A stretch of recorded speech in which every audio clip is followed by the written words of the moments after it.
Hi, I'm Anna. This all began during a joyous occasion, Mark's 30th birthday party, where we announced our pregnancy. The setting was perfect, our backyard filled with family and friends. However, not everyone was happy. Kayla, my sister-in-law, has been a challenging presence since I married Mark. At our wedding, she wore a bridal-like dress and caused scenes. Despite these red flags, I've tried to be understanding, especially knowing the difficulties she's been through, like her recent miscarriage. As we were cutting the cake, Kayla came up to me with a plate of food, smiling but with a strange look in her eyes. "Anna, you must try this. I made it especially for you," she insisted. I was cautious due to my severe peanut allergy, but she reassured me, "Don't worry, I remembered your allergy." Something about her tone made me uneasy, but I decided to trust her. "Thank you, Kayla. It looks delicious," I responded, trying to keep the atmosphere light. A few minutes later, while mingling with guests and holding the plate Kayla gave me, my best friend Liz noticed my hesitation. "What's wrong, Anna? You look like you're solving a mystery." I laughed it off.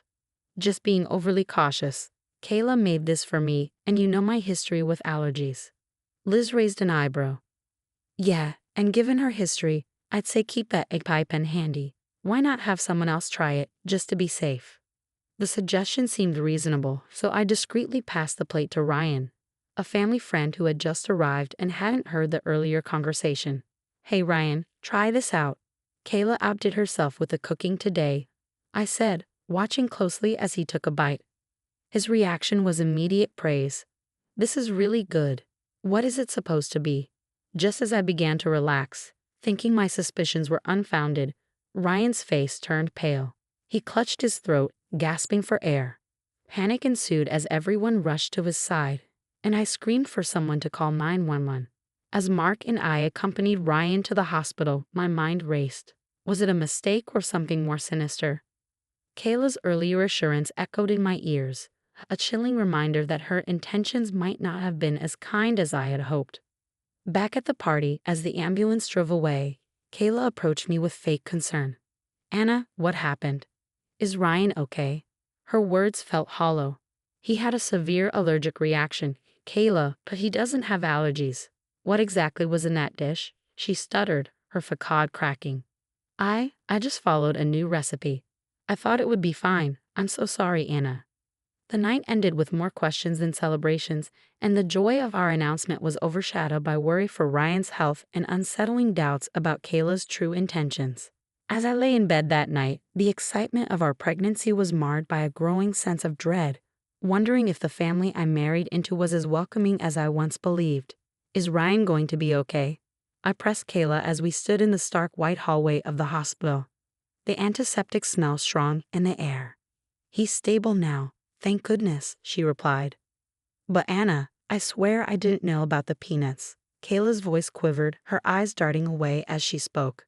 I crossed my arms, feeling the weight of her gaze. "How can you not know, Kayla? You told me you made it especially for me. You know about my allergy." Mark stepped in, his voice firm yet weary. "Let's not jump to conclusions. We need to think this through rationally. Kayla, just be honest. Did you put peanuts in the dish?" "No, I would never." She looked between us, desperation creeping into her tone. "You have to believe me. I thought I was helping." "Helping?" The idea seemed far-fetched. I needed to understand more. "Helping by putting me in the hospital?" "No, it was a mistake. A terrible mistake," Kayla stammered, but her words felt hollow. Back home, Mark and I sat in the living room, the echoes of the day's chaos still lingering. "We need to get to the bottom of this. Something doesn't add up," I said, reaching for my laptop. Mark nodded. "I agree. Let's check the security footage. Maybe we missed something at the party." The digital clock ticked loudly as we reviewed the footage, the screen casting a blue glow in the dim room.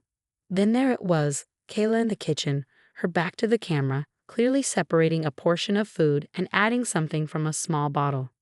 "There, did you see that?" I paused the video, pointing at the screen. Mark's face hardened as he replayed the clip. "That looks like a bottle of peanut oil. Why would she have that?" Feeling the ground shift beneath me, I fought back the anger rising in my throat. "She lied to us, Mark. She knew what she was doing. We need to confront her with this evidence." The next day, we invited Kayla over under the pretense of clearing the air. As she sat down, visibly nervous, I pushed the laptop towards her. "Explain this, Kayla. We saw you on the footage." Her face drained of color as the video played. The room fell silent, the only sound the hum of the refrigerator in the background. I was just trying to make it taste better. I didn't mean for anyone to get hurt," Kayla whispered, her voice barely audible. "By using peanut oil, knowing Anna's allergy?" Mark's voice rose, a mix of disbelief and anger. "You put my wife and our unborn child at risk. How can you say you didn't mean it?" "I was jealous, okay. I thought if Anna got a little sick, maybe the attention would be back on me for once. But I didn't want to hurt anyone seriously," she confessed, her words spilling out messy and raw. The betrayal stung deeper than I could have imagined. "Jealousy isn't a mistake, Kayla. It's a choice. You chose to act on it in the worst possible way." As she sobbed, apologizing profusely, I realized that some lines, once crossed, could never be uncrossed. Our relationship, whatever was left of it, had been irreparably damaged by her actions. Mark stood up, his decision clear. "You need to leave, Kayla. We need to think about what comes next." As the door closed behind her, the finality of the moment settled around us. The trust was broken, and the road ahead was uncertain. But one thing was clear. We had to protect our family no matter what. "After everything, you still called the cops on your own sister-in-law." Mark's mother, Evelyn, confronted us in our living room, her voice thick with disbelief. "We had to, Mom. What Kayla did was not just wrong, it was criminal.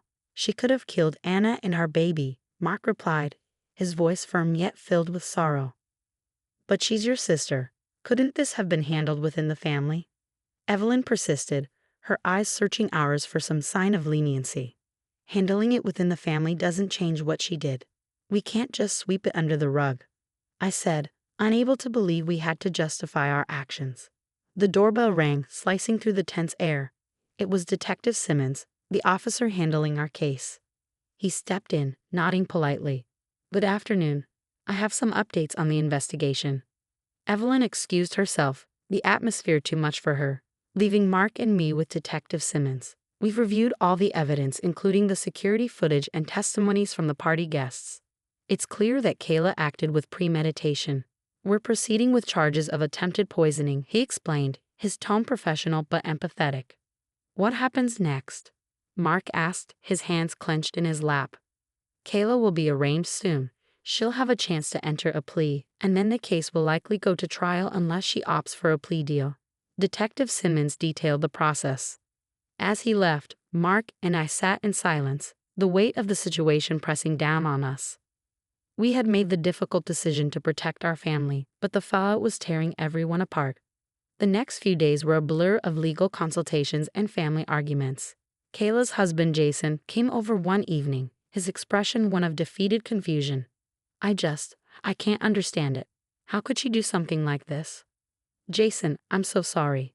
This is hard on all of us," I offered, feeling his pain. The man was losing his wife to her own destructive actions.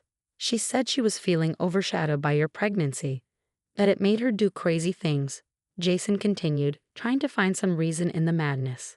"It's no excuse for trying to harm someone," Mark interjected, his voice steady but his eyes sad. "Yeah, I know. What do I even tell our kids? How do I explain that their mom did something like this?" Jason's voice broke, the reality of his situation settling in. "You tell them the truth, that sometimes people make very bad choices and there are consequences," I suggested gently, knowing how tough the road ahead would be for him. As Jason left, I leaned against Mark, exhausted by the emotional toll. "Do you think things will ever get back to normal?" "Maybe not the old normal, but we'll find a new normal, one where we can feel safe and focus on our family," Mark replied, pulling me close. The weeks leading up to the trial were tough. Every phone call seemed to bring more bad news or more strain, but through it all, we held on to each other, determined to get through this storm together for our family's sake and for the safety of our unborn child. The door shut softly behind Evelyn as she left, her last words hanging heavy in the air. "You two need to think about forgiveness at some point. She's still family." "I know, Mom, but it's hard to think about forgiveness when we're still dealing with the fallout," I said, understanding Evelyn's plea, but also knowing the scars would take time to heal. Mark responded, his voice tight with frustration. The rest of the evening was quiet, a stark contrast to the turmoil of the day. I found solace in the nursery, folding tiny clothes and arranging stuffed animals, trying to create a peaceful space amid the chaos. Mark joined me, his hands helping mine. "How are you holding up with all this?" he asked. "It's a lot, but focusing on this, our baby, it helps, makes it feel like there's still good ahead," I said, smoothing a blanket over the crib. A few days later, Liz dropped by with dinner and an ear ready to listen. As we sat at the kitchen table, her presence was a comforting reminder of the support we had. "How's Ryan doing now? Any better?" she asked. "He's recovering, thankfully. It was touch and go for a while. But he's getting stronger every day," I updated her, grateful for her concern. "And how are you managing this? Must be taking a toll on you and Mark," Liz pressed, her eyes full of worry. "It's tough. Mark's caught between his roles as a brother and a father, and I just want all this to be over so we can focus on being parents," I admitted, the weight of the situation momentarily overwhelming. The trial date approached quickly, and with it a flurry of media interest. Cameras and reporters clustered around the courthouse on the day, their microphones thrust forward seeking a sound bite. "Can you tell us how you feel about your sister-in-law's trial today?" one of the reporters shouted as we navigated through the crowd. "No comment," Mark stated firmly, guiding me protectively past the flashing cameras. Inside the courtroom, the atmosphere was tense. Kayla sat with her lawyer, her eyes occasionally darting in our direction, but mostly staring down at her hands. The proceedings were a blur of legal jargon and testimonies, each word adding to the surreal nature of the situation. During a recess, Mark leaned close, his voice a low murmur. "No matter what happens, we have to stay strong for our family, for our daughter." The verdict came sooner than expected, guilty. The judge's voice was firm, the sentence severe given the premeditated nature of Kayla's actions. As the gavel fell, a chapter closed on the darkest part of our lives. But the echo of its impact lingered. Leaving the courthouse, the air felt different, freer, yet still tinged with the sadness of what had transpired. "It's over," Mark whispered, squeezing my hand. "Yes, but it's also a beginning," I replied, my hand resting on my belly, feeling the gentle kick of our baby, a reminder of the life we were about to welcome. The weeks that followed were a mix of preparation and reflection. We spent time with friends and family, all of whom were a constant source of strength. The nursery was finished, the walls painted in soft pastels, a stark contrast to the dark days we just endured. One evening, as Mark and I sat on the porch watching the sunset, he broke the comfortable silence.